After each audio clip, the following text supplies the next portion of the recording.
Hello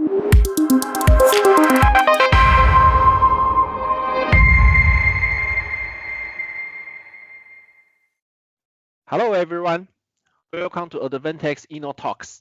I'm your host, Jiahong. Today, we are exploring software-defined automation.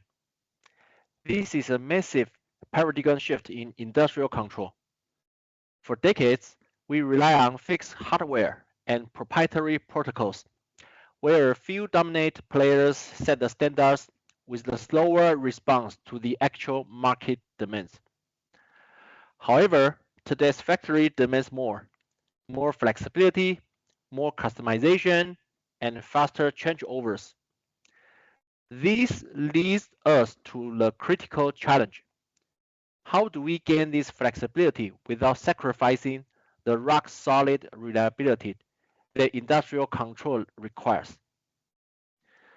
To answer this, I'm joined by three experts who are leading this revolution in the market. Thomas Wagershauser from acontis Technologies. Hello, good morning from my side. Dr. Thomas Hong from SALZ Automation. Hello, Joan. Hello, audience. I'm glad to be here. Dr. Jacob Zich from Bosch Rexroth. Hi everyone, glad to be here. Together, we will explore the technology and the reality of SDA. And let's get started. Now, let's address the two core challenges of this transition. First, software promises us flexibility. Second, industrial control demands determinism. It must be real-time and it must be reliable. How do we bring these two worlds together without compromising performance? And more importantly, why is this moment so critical for our industry? Jacob, maybe we can start with you. How is your idea? 100%. I'll gladly start with the first round. So, in general, has been a lot of talk regarding software-defined automation, and in practice, the ideal world would be that all the systems actually are working together. And as you already said, Jiahong, the idea that how can we address that requires a paradigm shift, and this paradigm shift is something that we say, okay, listen, what we need to have is software first thinking. So really thinking, okay, the software is the part that defines it. Behind me, you can see our little control XOS, our operating system for industrial controllers, right, industrial devices, and really have this mindset of saying, okay, I have to consider my functions, my applications first, right, and then everything will follow. So you also mentioned determinism, etc. That is a given, right? You as hardware manufacturer, we as software manufacturer, and also with Thomas, right, we will take care of this part that technically it will work, but to have this mindset of having software defined first, thinking about the application and everything else will follow. So that's the first part.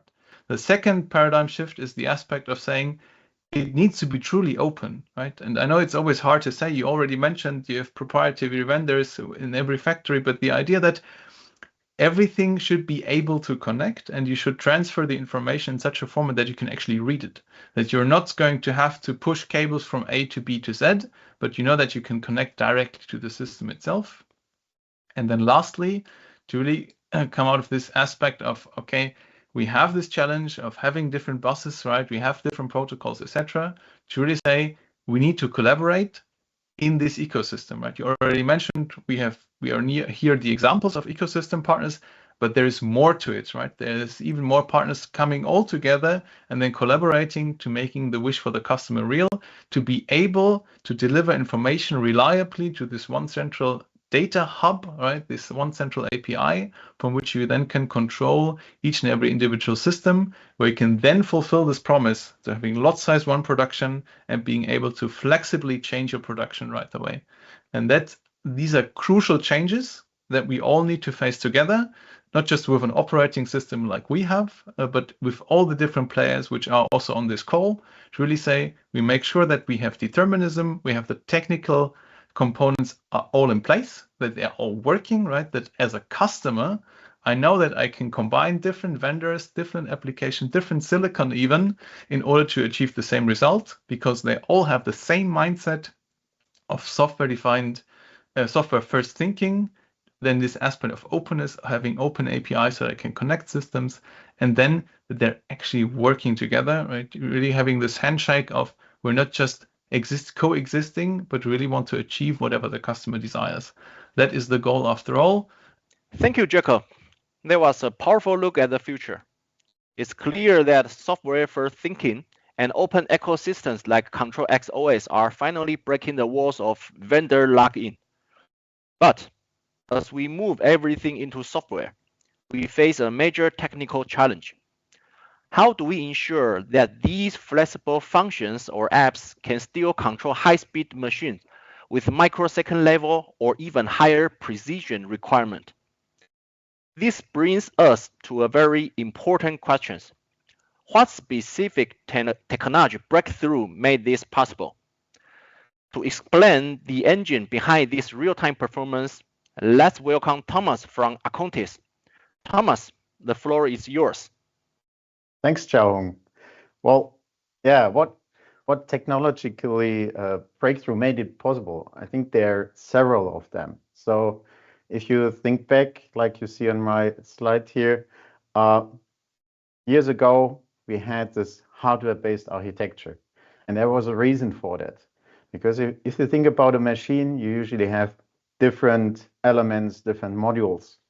And at that time, like 20 years back with the classic field buses, there was no real-time communication system available that could provide like this long distances, but also the data throughput we need to combine all of these functions into one single network.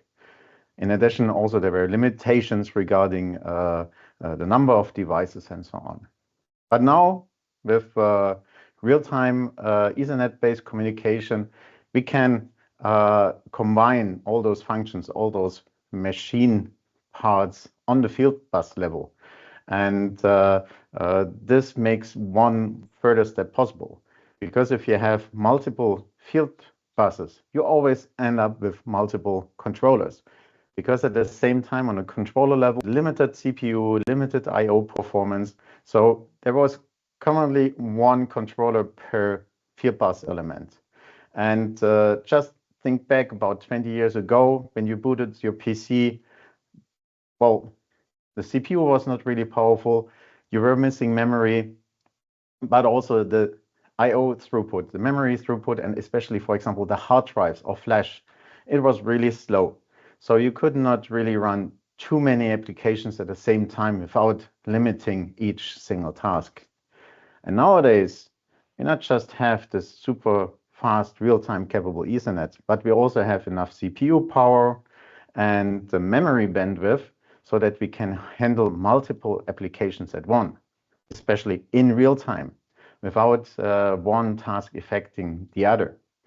And so there are many steps in between, like we are using the Intel virtualization within the Intel CPUs, but we also have new types of memory which are reliable but provide really great performance. And of course, the flash or the SSDs, it's a completely different game changer. So we can really run multiple OS. But to run multiple OS, honestly, also the IT segment was a big help. Think back 20 years ago, a web server needed its own computer. Five years later, we had virtual machines running hundreds of Linux installations on one server, all providing web interfaces or web servers. So they started with virtualization, but there's a big difference. In IT, usually the guys are happy with 200 millisecond reaction time. In operation technology, we talk about microseconds, 200 microseconds. So this is 1,000 times faster in terms of reaction time. So there were a lot of things that made it possible, especially on the CPU side, having hardware enabling really the virtualization, but keeping the real time, the fast reaction times. So it's a combination of the whole evolution on the computing side as well as on the networking side. Thank you, Thomas. It's impressive to see how hypervisor technology allows us to consolidate so many workloads into a single IPC without losing real-time performance. However, even with the best real-time performance, there is still one critical puzzle when we talk about virtualization, and that will be functional safety. In the past, safety was always tied to black box hardware because we didn't trust software to handle life and death decisions. But the world is changing now, of course. So let's ask the big question. How do safety standards view virtualized environments now? I'd like to welcome Dr. Thomas Hong from SALZ Automation. Thomas, what's the new reality for safety standards? Can you share with us? Xiaong, thank you for this question. First of all, and this is a basement, the handling and usage of functional safety has changed during the last couple of years. In the past, in my view, the functional safety was often viewed purely as a normative requirement. You have to have it. It's something like a mandatory thing, what you don't need to have or what you don't like to have. And more and more, what we see today is the implementation of safety is seen more as a strategic competitive advantage of your whole system. With modern and well-designed safety system, it is, for example, possible to reduce downtime, to reduce problems, to increase the time to market for new products and new processes in your machinery or in your plant, and as well as strengthen your customer confidence. When you ask me for the normative side, the specification, which is a basement for functional safety, is the IEC 61408. And these kind of specifications are typically written in such a way that the statements are often technology neutral. The goal of these specification is always to guarantee functional safety throughout the whole entire life cycle of your plant and of your machine. In the cases of software-defined automation, for example, with the use of containerization and hypervisings, the standards had never defined whether a system operates in hardware or in virtualized environment. This was never a focus of these kind of specification. What we have to, what we should now actually be doing in this context is to determine whether technology have changed in that way that now enables solutions which were previously incompatible with the standards with the standards requirements.